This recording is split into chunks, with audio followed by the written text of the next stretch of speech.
Je suis Clotilde Dussoulier et vous écoutez l'épisode 309 de Change ma vie, dating et charge mentale.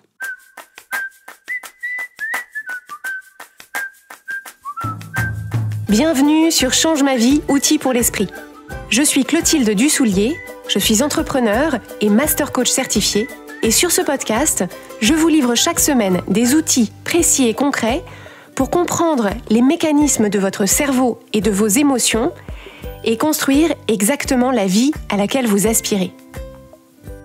L'épisode de cette semaine s'adresse tout particulièrement à vous si vous êtes célibataire, si vous avez envie de rencontrer un ou une partenaire de vie, mais que vous êtes freiné par le manque de temps.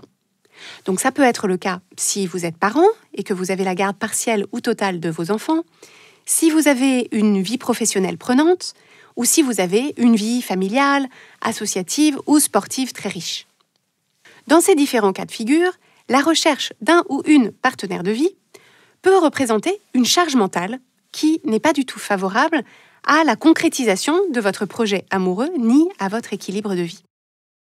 Et donc cette semaine, je vous propose d'aborder le sujet de la charge mentale liée au dating et plus généralement à la recherche d'un ou d'une partenaire amoureux ou amoureuse. Et pour ça, je vais partager avec vous la discussion que j'ai eue avec Sandy Kaufman. Sandy est coach en amour et elle accompagne les personnes célibataires qui veulent se mettre ou se remettre en couple. Et elle est la créatrice d'un podcast qui s'appelle « S'ouvrir à l'amour » que vous pouvez retrouver sur toutes les plateformes d'écoute. À travers notre échange, que j'ai eu grand plaisir à avoir avec elle, vous allez découvrir des pistes pour vous aider à diminuer votre charge mentale et pour faire de la place dans votre emploi du temps pour les rencontres amoureuses. Je vous souhaite une bonne écoute. Alors, bienvenue Clotilde sur l'épisode. Merci de m'avoir donné du temps justement pour parler du temps. Merci beaucoup, merci de me recevoir, merci. Alors, pour les personnes qui te connaissent pas, tu es master coach, tu es fondatrice du programme Change ma vie, mode d'emploi et l'auteur du podcast Change ma vie. Moi, personnellement, en fait, je suis une fan. C'est aussi la raison pour laquelle j'ai fait la Life Coach School. Et puis, je me suis quand même rendu compte en cours de formation qu'il y avait beaucoup de Clotilde dans le podcast. Et moi, ce que j'adore, c'est la manière dont tu arrives à mettre en lumière en fait, le raisonnement humain, les pensées qu'on peut avoir et tout ce processus, tout ce brouhaha qui se passe dans la tête, je tenais vraiment à te féliciter parce que je pense que pas tout le monde a cette capacité de le faire aussi bien que ce que tu le fais. Merci beaucoup. En tout cas, c'est vraiment ce qui me passionne. Oui, ça s'entend en tout cas dans le podcast. Alors, je t'ai demandé en fait de venir sur le podcast par rapport au manque de temps. Donc, les personnes qui viennent dans mon programme cherchent l'amour, ont envie de rencontrer la bonne personne. Et puis, quand le moment de passer à l'action arrive, souvent on me dit oui, mais je suis maman solo, j'ai pas de temps, ou bien je suis manager et je suis débordée par mes projets, j'arrive pas à sortir la tête de l'eau. Et j'avais envie de t'inviter parce que pour toi, être débordé, c'est parti en fait finalement d'une problématique qui était pour toi personnelle. Est-ce que tu as envie d'en parler ? Oui, alors je pense que cette idée de débordement et de manque de temps, c'est une problématique qui est assez universelle. Et moi, ce qui m'a beaucoup intéressée, c'est de m'apercevoir que, au fur et à mesure que ma vie évoluait et que je chargeais davantage la mule, qu'en réalité, mon degré de débordement ou d'impression de manque de temps ne changeait pas. Et qu'en fait, ça m'a mis la puce à l'oreille parce que je me suis dit, en particulier au moment d'avoir des enfants, ou d'un coup, quand on a des enfants petits, c'est effectivement très chronophage, eh bien, je me suis rendu compte que je me sentais à peu près pareil que quand je n'avais pas d'enfants. Et du coup, je me disais, quand j'avais pas d'enfants, qu'est-ce que je faisais de tout ce temps? Et en réalité, ça m'a permis de me dire qu'il y avait une partie de cette impression de débordement et de manque de temps qui venait de notre propre rapport au temps et notre envie de tout faire tout le temps et de tout charger au maximum. Donc, je ne dis pas que l'impression de débordement ou de manque de temps n'est que dans notre tête, parce qu'il y a des fois des gens, et je sais que tout particulièrement, tu parles à des femmes qui élèvent des enfants seules et qui veulent re-rencontrer l'amour. Et donc, je pense pas qu'on puisse dire qu'on a la même quantité de temps disponible indépendamment de nos circonstances de vie. Néanmoins, à circonstances de vie égales, la façon dont on aborde le temps et ce qu'on se raconte sur notre temps fait beaucoup sur cette impression de débordement ou d'asphyxie qu'on peut parfois ressentir. Et justement, cette sensation d'être débordée, alors moi j'ai vraiment souri parce que j'ai aussi un fils de 8 ans, je me suis toujours dit mais qu'est-ce que je faisais quand j'en avais pas d'enfant ? Elle vient d'où en fait cette sensation d'être débordée selon toi ? J'avais écouté ton épisode 152 que je mettrai dans les notes. Est-ce que tu veux nous en dire plus en fait ? D'où est-ce que ça peut venir cette sensation-là ? Je pense que le cœur de cette sensation de débordement, c'est finalement la tension entre deux phénomènes. Il y a d'une part le fait que notre temps est une ressource qui est en quantité finie et qui ne se renouvelle pas, contrairement à beaucoup d'autres ressources qu'on a dans notre vie. Donc, le temps, le nombre d'heures qu'on a dans la journée et dans la semaine, ça c'est fixe. Et une fois qu'on a utilisé du temps, on le retrouvera pas. Donc ça c'est un phénomène qui est le phénomène du humain, du temps qu'on a. Et d'autre part, il y a un autre phénomène qui est notre grand appétit de vie, de projet et aussi la très grande variété de stimulations, de propositions, d'injonctions aussi auxquelles on fait face au quotidien. Et donc, en fait, il y a vraiment cette tension autour de l'utilisation de notre ressource temps. On sait qu'on en a une quantité finie et on a envie de l'utiliser pour 12 milliards de trucs.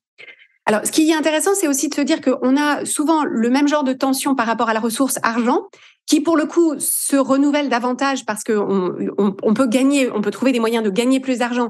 On peut aussi trouver des moyens de gagner plus de temps, mais c'est plus qu'on l'utilise différemment. Bref. Mais donc en fait, à chaque fois qu'il y a cette tension, on se retrouve étant un individu avec une certaine quantité de temps et plein de choses qu'on a envie de faire avec ce temps. Et bien en fait, selon la façon qu'on a de vivre l'utilisation de notre temps, on peut être soit très satisfait, très apaisé, très serein dans notre utilisation de notre temps, ou au contraire, voir plutôt tout le manque, c'est-à-dire tout ce qu'on n'a pas le temps de faire, tout ce qu'on aimerait faire mais qui ne tient pas, tout le temps qu'on a perdu, et finalement se dire que d'une part que c'est un problème et que ça veut dire quelque chose sur nous, c'est-à-dire que ça veut dire que peut-être qu'on n'est pas assez organisé ou qu'on a tiré les mauvaises cartes d'entrée de jeu, etc. Et donc en fait, ce qui est intéressant, c'est cette tension, elle existe pour tout le monde, mais c'est la façon dont on vit cette tension et ce qu'on se raconte sur nous, sur notre vie et sur notre utilisation de notre temps qui détermine comment on se sent et donc si on utilise bien ou pas notre temps. Et justement, est-ce qu'il y a des pensées assez, on va dire, récurrentes qui arrivent dans ton épisode? Tu as dit, on n'a pas le temps de tout faire, ou je sais pas par où commencer. Est-ce que toi, avec les personnes que tu accompagnes, tu remarques qu'il y a eu quelque chose qui revient de manière récurrente dans ces pensées-là? Alors, complètement, mais ce que je trouverais intéressant, c'est de dire aux personnes qui nous écoutent là tout de suite, de commencer par se poser la question, par exemple, le lundi matin ou en début de week-end ou en début de soirée, c'est-à-dire dans des moments où il y a une plage de temps qui commence, de prêter attention à leur discours intérieur. Quand j'ouvre mon agenda le lundi, quand je regarde ma to-do et les rendez-vous qui sont déjà pris, quand je me réveille le samedi matin et qu'il y a toutes les choses que je veux faire et toutes les contraintes, tous les engagements que j'ai pris, qu'est-ce que vous vous dites ? Et ça, en fait, c'est intéressant pour chaque personne de l'identifier. Ce qui revient le plus souvent, c'est ça va pas tenir, comment je vais faire ? J'ai trop de trucs, j'arriverai jamais à tout faire. Et en fait, ce qui est intéressant, c'est et c'est un problème. Parce qu'en fait, le fait de se dire je ne vais pas pouvoir tout faire, ça peut être une simple évaluation. C'est-à-dire que si j'ai chargé ma to-do list d'une façon qui est juste pas tenable en 7 jours ou en 24 heures, effectivement, je vais pas pouvoir tout faire. Mais c'est ce que je me dis ensuite sur le fait que je vais pas pouvoir tout faire. Est-ce que je considère que c'est un problème ou est-ce que je me dis c'est juste l'expérience humaine, c'est d'avoir une quantité de temps limitée et il faut juste que je trouve la bonne façon, la façon judicieuse d'utiliser mon temps, celle qui correspond à ce à quoi j'aspire. Ça, en fait, c'est aussi un choix. Merci beaucoup. Rien qu'à entendre les phrases que tu disais, je sentais l'anxiété qui montait dans les dans les tours.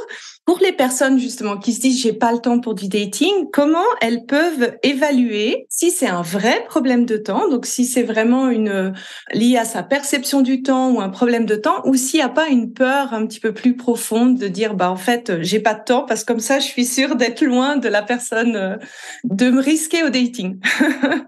Une façon de commencer à l'évaluer, c'est d'essayer d'objectiver au maximum l'utilisation de notre temps. Parce qu'en fait, quoique le temps soit une ressource qu'on a en quantité finie, en réalité, généralement, par défaut, on se rend très mal compte de l'utilisation qu'on fait de notre temps parce que notre perception du temps qui passe dépend beaucoup de notre état émotionnel dans l'instant.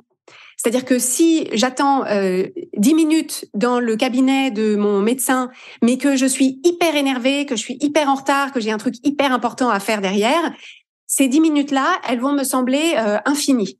En revanche, les mêmes 10 minutes que je passe sur, au hasard, les réseaux sociaux, ça va passer en une fraction de seconde parce que je suis émotionnellement engagée dans ce que je suis en train de faire et que je suis un peu perdue dans ce que je suis en train de faire. Tout ça pour dire que quand les personnes en coaching, dans la thématique qu'on a autour de la gestion du temps, ce qu'on propose de faire en premier, c'est une sorte de diagnostic temps qui consiste d'abord à faire un suivi sur une certaine période de temps, par exemple une semaine, généralement ça donne une bonne indication, de à quoi est-ce que je passe mes journées et mes soirées pour pouvoir regarder est-ce que effectivement tout ce que je fais aujourd'hui, absolument tout, correspond effectivement à quelque chose que j'ai envie de faire et je pense que j'utilise mon temps, que je prends le temps que j'ai envie de prendre pour faire ces choses-là.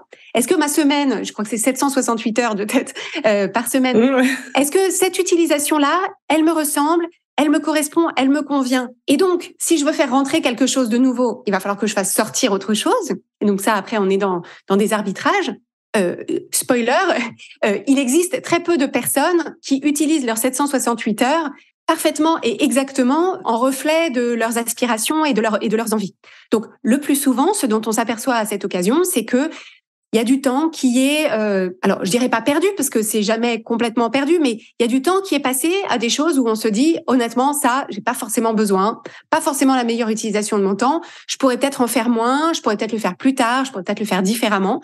Et donc on s'aperçoit qu'en fait il y a des sortes de réservoirs de temps qu'on pourrait réallouer. En fait, quand on réfléchit à ces histoires c'est presque des politiques d'utilisation de nos ressources, il y a du temps qu'on pourrait réallouer à autre chose qui nous ferait plus envie et qui nous permettrait d'avancer vers notre vision et en particulier la possibilité de rencontrer quelqu'un avec qui se mettre en couple. Oui, alors pour l'avoir fait sur moi, j'ai été assez surpris de voir en fait tout le même en tant que maman, tout le temps, en fait, qu'on pense ou qu'on perd sans s'en rendre compte. Donc, pour toi, en fait, faire cette estimation ou ce journal du temps, ça serait une première mesure pour arriver à distinguer les deux. Et puis là, j'entends toutes les personnes qui ont peut-être le FOMO ou qui sont assez curieux et qui ont envie de faire beaucoup de choses, qui ont beaucoup de passion. Est-ce que c'est possible de faire tout ce que je veux faire et de rester quand même dans le plaisir et d'apprécier le chemin et de pas avoir cette impression de passer à côté de quelque chose? C'est possible si on a un volume d'envie et de projet qui tient dans le temps dont on dispose. Et à titre personnel, je suis quelqu'un qui effectivement, je me reconnais bien dans ce grand appétit de vie, ce grand appétit de projet, toutes les passions, tous les gens avec qui j'ai envie de parler, les gens que j'ai envie de voir, les endroits où j'ai envie d'aller, etc. Force est de constater que c'est simplement ça ne tient pas. En fait, c'est comme si j'avais 100 € dans mon porte-monnaie et que j'allais dans un magasin et que je me disais, en fait, je veux tout. Eh ben non, en fait, je vais pas pouvoir tout acheter. C'est simplement que si j'ai 100 € à dépenser, par exemple, je sais pas quelle métaphore on peut prendre, un magasin de vêtements, un magasin d'objets ou d'alimentaire. En fait, ce qu'il va falloir que je fasse constamment, ce sont des arbitrages pour me dire, j'ai 100 € aujourd'hui. Parmi ce qui est disponible et ce que je pourrais acheter avec ces 100 €, donc avec ces 24 heures, si on reprend le temps, qu'est-ce qui me fait le plus envie? Qu'est-ce qui me fait le plus plaisir? Mais aussi, qu'est-ce qui finalement me rapproche le plus? Et donc ça, c'est vraiment quelque chose qu'on apporte beaucoup en coaching, c'est qu'est-ce qui me rapproche le plus de la vie que j'ai envie de vivre? Alors, soit parce que dans la vie que j'ai envie de vivre, il y a par exemple 1 heure pour aller à un cours de yoga à l'heure du déjeuner, soit c'est des choses qui, même si dans l'instant, c'est pas forcément ce que j'ai le plus envie de faire, je sais que c'est une étape nécessaire pour construire ou pour me rapprocher de quelque chose que je pourrais avoir à plus long terme. Et je pense que là, c'est tout à fait dans cette idée du dating, c'est que parfois, il y a des personnes qui n'adorent pas les premiers rendez-vous, parce que c'est inconfortable. Alors après, on peut coacher les gens sur cet inconfort, mais les premiers rendez-vous peuvent ne pas être forcément ce qu'elles ont envie de faire un jeudi soir après le travail. Mais l'idée, c'est de se dire, en fait, si je veux à terme pouvoir m'engager dans une relation qui me ressemble, qui soit chouette, etc., en fait, ça fait partie des étapes que je choisis d'entreprendre pour augmenter mes chances de rencontrer une personne qui me correspond. Et donc, il y a vraiment cette idée d'arbitrage. Et finalement, on peut remarquer que on a parfois, même en tant qu'adulte, une sorte d'irrationalité qu'on retrouve chez les enfants de 2 ans ou les enfants un peu avant l'âge de 7 ans et l'âge de raison. C'est finalement, en fait, je veux tout, y compris des choses qui sont pas possibles, et je vais piquer une colère de frustration de pas pouvoir avoir tout ce que je veux. Et donc, en fait, l'idée, c'est d'être pour soi-même aussi l'adulte qui apporte la raison, la rationalité, et qui dit, cocotte, je sais, je comprends que tu veuilles tout ça, je comprends que tu aies envie de vivre 1000 vies et de rencontrer 1000 personnes, mais là, aujourd'hui, on a 24 heures, cette semaine, on a 7 jours, donc qu'est-ce qu'on en fait? Donc, toujours rapporter se rattacher à cette idée que c'est moi qui décide de ces arbitrages en fonction de mes priorités, de mes besoins, de mes envies, plutôt que d'avoir l'impression de lutter contre une force invisible qui essaye de m'empêcher de faire ce que je veux. Les 2 choses que j'ai beaucoup aimées dans ce que tu as dit, c'est un peu faire cet arbitrage entre ces non, mais aussi les oui qu'on choisit finalement, parce qu'il y a une abondance de oui et de possibilités. Et puis, le deuxième aussi, c'est aussi d'inclure, en effet, ce que tu as dit dans le dating. C'est sûr qu'il y a cette phase où tu écris dans les chats, tu commences à rencontrer les personnes. C'est un processus qui peut être long, qui peut être fastidieux, qui peut être des fois décourageant. Alors, bien sûr, on peut se coacher sur le processus, mais les résultats n'arrivent pas du jour au lendemain. Et c'est au bout d'un certain temps, parmi les personnes qu'on rencontre, qu'on va rencontrer quelqu'un avec qui ça va aller mieux que d'autres. A priori, en fait, la perception, c'est de dire, j'investis du temps dans quelque chose qui m'apporte pas un résultat immédiat. Alors, c'est sûr que si je compare ça à utiliser mon temps, à voir des amis ou à voir d'autres choses, la balance est difficile, mais se rappeler l'objectif et se rappeler pourquoi, pour la vie qu'on mène, c'est ça qui aide, en fait, à faire cet arbitrage. Tout à fait. Et ce qui aide également dans tous les processus qui nécessitent d'être construits dans le temps avec des étapes qui sont pas nécessairement 100% plaisir, c'est d'arriver à trouver une façon de ressentir du plaisir quand même. C'est-à-dire, c'est pas forcément, il n'y a pas que la ligne d'arrivée qui est appréciable. Et ça, en fait, ce que je trouve intéressant, c'est que le projet de rencontrer quelqu'un, il y a beaucoup de similitudes avec tout autre projet, et le plaisir, chaque personne peut le trouver d'une façon différente. Mais il me semble que la première étape, c'est avant parfois d'accéder au plaisir, c'est de diminuer le volume de déplaisir dans le discours intérieur qu'on a. C'est-à-dire que tout le discours intérieur, et puisqu'on se parle plus particulièrement du temps, tout le discours intérieur autour de, par exemple, un rendez-vous qui n'a pas été satisfaisant, de se dire, j'ai perdu ma soirée, j'ai perdu du temps, c'est du temps que j'aurais pu passer à voir mes amis ou à rencontrer encore quelqu'un d'autre, etc. Ça, c'est sûr que ça va beaucoup plomber le ressenti. Et donc, l'idée, c'est plutôt de réfléchir toujours de quelle façon est-ce que ça m'a quand même fait avancer, même si c'était pas forcément la personne de mes rêves ou que la personne s'est écoutée parler pendant 1h30. Qu'est-ce que ça m'a, de quelle façon est-ce que je suis un petit peu plus avancée que la fois d'avant? Est-ce qu'il y a un signal que je pourrais détecter plus tôt, ou voilà. Donc, je pense que c'est intéressant pour chaque personne de se dire, si chaque action que j'entreprends, je me dis, comme Nelson Mandela, soit je gagne, soit j'apprends. Ça, c'est une façon de tirer parti des expériences, même celles qui sont pas à la hauteur de nos attentes. Je partage totalement ton avis. Je pense que chaque dating que tu as t'apprend déjà peut-être à la personne idéale que tu as envie de trouver, ce qui te correspond pas, comment tu te sens dans le processus de dating. Et c'est sûr que ça peut changer vraiment la perception du temps si tu changes ta pensée à ce sujet. Maintenant, si on vient dans les outils concrets, alors tu as parlé du journal du temps. Est-ce que pour toi, arriver à avoir justement le bon arbitrage entre ce qu'on a envie de faire et le temps qu'on a à disposition, qu'on peut pas mettre de manière élastique, est-ce que ça passe forcément par planifier son temps?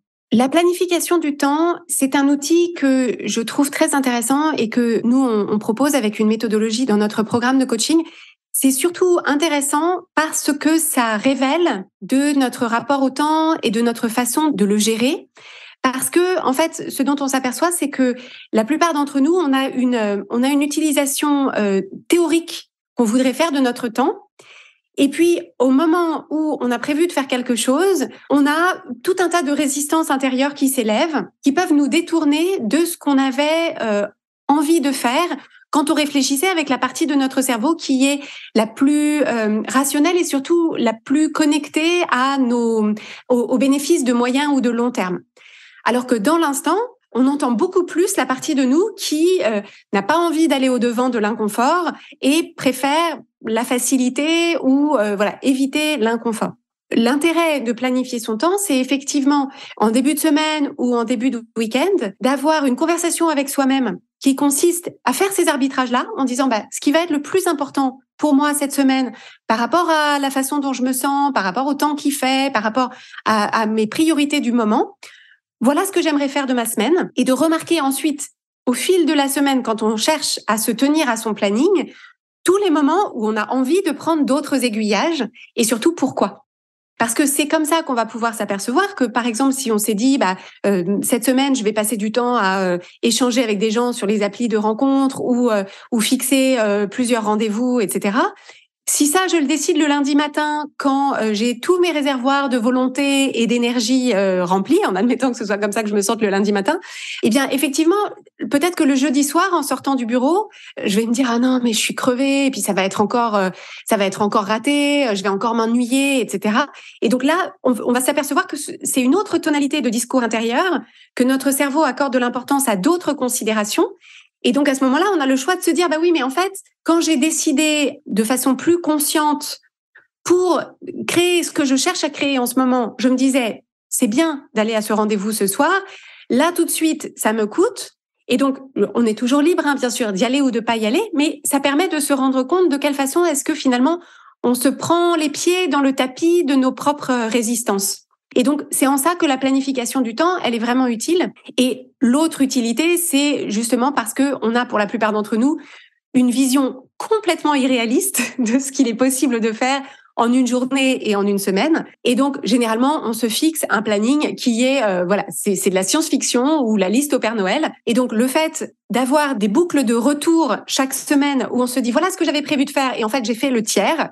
Donc, pourquoi est-ce que j'ai fait que le tiers? La plupart du temps, c'est parce que j'ai chargé la mule 3 fois trop.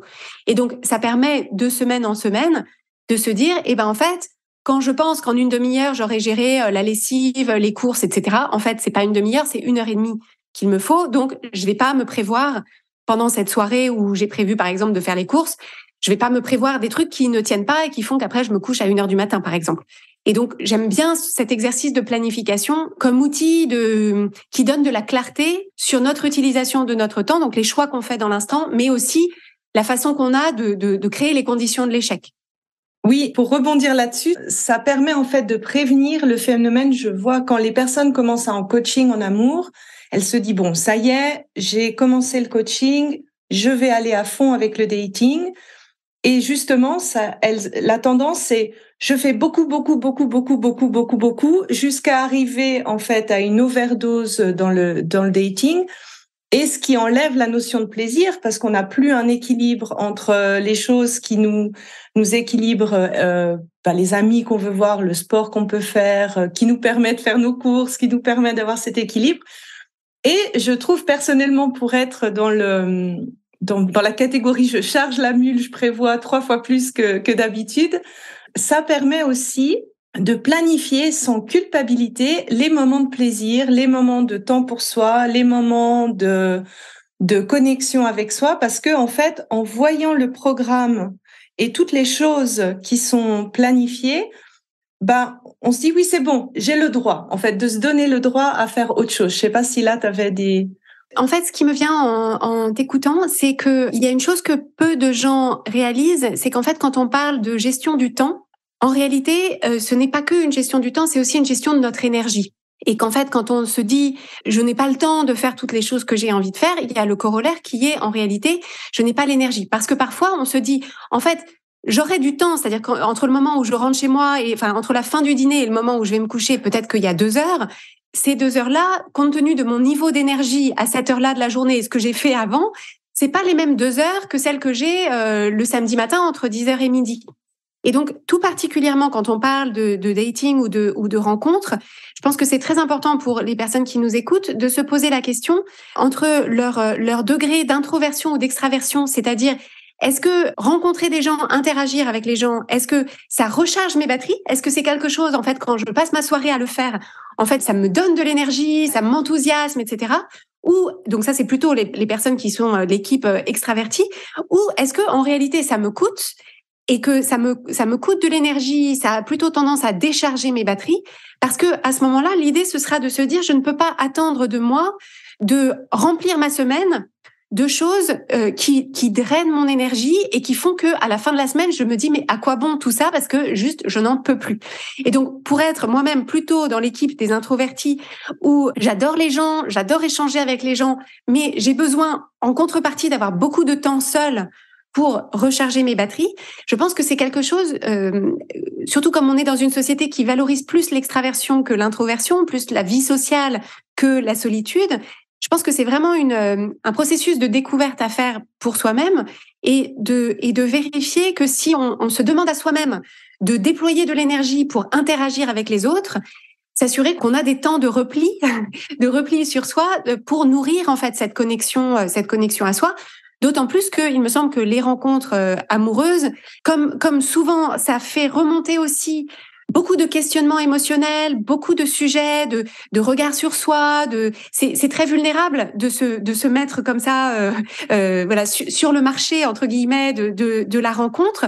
Je pense qu'il faut vraiment valoriser ces moments où on se retrouve avec soi-même, où on se reconnecte à notre valeur indépendamment de est-ce qu'on est en couple ou pas, est-ce qu'on a plu à cette personne ou pas, est-ce qu'elle veut un deuxième rendez-vous ou pas. Oui, alors je partage tout à fait ton avis, surtout si on a eu le sentiment de répéter, d'avoir beaucoup d'échecs amoureux. Même le premier rendez-vous, ça peut être quelque chose qui peut être très prenant, générer beaucoup d'émotionnel. Et c'est pour ça que je recommande toujours, en fait, soit avant ou après, d'avoir un moment qui permet justement de se ressourcer, parce que, en effet, ça peut être drainant émotionnellement, drainant énergétiquement. Merci de l'avoir rappelé, c'est extrêmement important. Est-ce que dans la gestion du temps, est-ce qu'il y a encore quelque chose que tu aimerais ajouter, ou est-ce que tu penses qu'on a fait le tour à peu près par rapport au temps? Une chose que j'aimerais ajouter, c'est le concept de chapitre de vie qui m'a été moi très utile et que je propose souvent en coaching autour du temps. C'est l'idée de se dire qu'en fait cette notion d'équilibre dans laquelle on aimerait faire de la place pour tout ce qui nous tient à cœur, eh bien en fait c'est quelque chose qui est mouvant et qui est amené à changer en fonction des chapitres de vie qu'on traverse. Et donc, moi qui ai plutôt vécu ces problèmes de gestion du temps autour de la parentalité, j'ai trouvé ça très utile à des moments où en fait je m'apercevais que m'occuper d'enfants petits, ça prenait, en toute honnêteté, beaucoup plus de temps que ce que je voulais idéalement y consacrer, mais que néanmoins, c'était le chapitre de vie que je traversais à ce moment-là, et l'idée c'était d'embrasser ça du mieux que je pouvais, en me disant ça ne durera pas toujours. C'est-à-dire que là, je traverse un chapitre de vie dans lequel mes enfants sont petits, mon boulot est prenant, et donc, grosso modo, j'ai le temps pour ça, pour les enfants et mon travail. Et donc, c'est un chapitre pendant lequel, en termes de sport, j'ai fait beaucoup moins. En termes d'amis et de vie sociale ou de vie culturelle, j'ai fait beaucoup moins, largement moins que ce que j'aurais voulu. En termes de temps pour moi, c'était pas génial non plus. Mais l'idée, c'était de se dire, c'est ça que je choisis pour ce chapitre. Et donc, si on transpose aux problématiques de rencontres et de dating, l'idée, c'est de se dire, effectivement, c'est une période pendant laquelle je choisis intentionnellement de faire de ce projet une priorité. Alors, c'est pas forcément la seule priorité et il faut pas effectivement remplir mon temps de que ça si j'en ai pas envie, mais peut-être que si. Et en tout cas, arriver à être en paix avec les choses qui sont peut-être en second plan. Peut-être qu'on va moins voir ses amis, moins voir ses parents. Donc, vérifier qu'on les voit suffisamment si on en a besoin, bien sûr. Mais en fait, c'est surtout cette idée de tamiser un petit peu ce discours intérieur qui serait une sorte d'ambivalence, c'est-à-dire c'est important pour moi, je veux y consacrer du temps, mais en même temps j'ai cette voix intérieure qui me dit mais tu délaisses toutes ces autres choses, tu ne fais pas toutes ces autres choses que tu devrais faire pour avoir une vie équilibrée. Et donc l'idée c'est vraiment de se donner cette liberté, de se dire la vérité sur le chapitre de vie qu'on est en train de traverser. Et on peut réévaluer, bien sûr, les chapitres, ils peuvent être aussi longs qu'on veut, puis on peut faire des interludes, etc. Mais de ne pas finalement se mettre dans une position dans laquelle on fait des choix et on se juge pour les choix qu'on veut faire. Parce que ça réduit à nouveau tout l'inconfort, la pénibilité et l'urgence qu'on peut ressentir parce qu'on a l'impression de ne pas utiliser notre temps comme il faudrait. Oui, alors merci pour avoir fait cette remarque. Ça m'a fait penser peut-être aux personnes qui avaient donné pendant très longtemps la priorité à leur carrière professionnelle, ce qui est bien et ce qui permet en fait de s'épanouir pleinement. Peut-être que de se dire, là, je suis dans une phase où j'ai envie de prioriser ma rencontre, ça peut-être les aider justement à faire des arbitrages plus pour investir du temps, sans pour autant dire qu'elles vont totalement renoncer à leur carrière, sans totalement dire qu'elles doivent renoncer à tout et de garder cet équilibre, mais de se dire, voilà, moi, je suis dans une phase où là, c'est important pour moi d'avancer sur ce chapitre de vie actuellement. Merci beaucoup pour ça. Alors bon, Clotilde, au cas où les gens ne connaîtraient pas ton adresse Internet, est-ce que tu peux le dire à nouveau où ils peuvent retrouver tes podcasts, tes accompagnements et tout ? Merci de me donner l'occasion d'inviter les gens à me retrouver. Donc, Change ma vie, le site, c'est sur l'adresse changemavie.com. Donc, vous retrouverez toutes les informations sur notre entreprise, notre équipe et notre programme de coaching.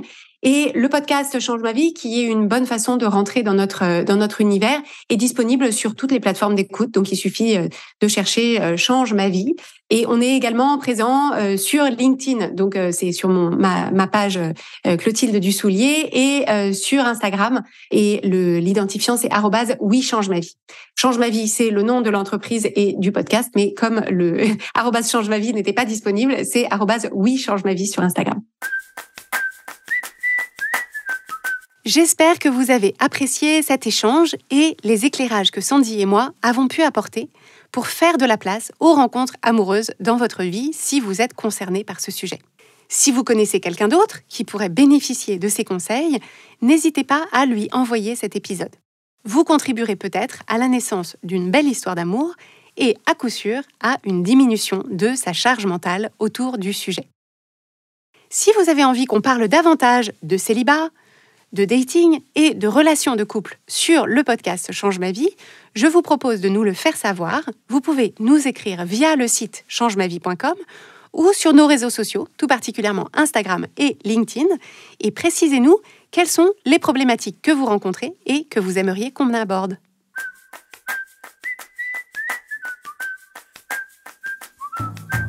Si vous aimez Change ma vie, vous allez adorer Change ma vie mode d'emploi. Change ma vie mode d'emploi, c'est le programme de coaching qui va vous donner des ailes pour atteindre tous vos objectifs de vie. Grâce à notre méthodologie unique, nous allons vous guider pas à pas pour développer la vision riche et vivante de ce que vous voulez. Nous allons vous aider à trouver la clarté sur la façon la plus simple et la plus directe de l'obtenir, et nous allons vous apprendre à soutenir votre élan tout du long en surmontant les obstacles avec confiance pour vous sentir avancer tous les jours vers la vie à laquelle vous aspirez. Si vous écoutez Change ma vie, c'est que vous savez que vous avez une vie extraordinaire à vivre. Une vie qui a du sens et un impact, et c'est notre mission et notre passion de vous y aider. Je vous donne donc rendez-vous dès aujourd'hui sur changemavie.com/coaching pour avoir toutes les informations.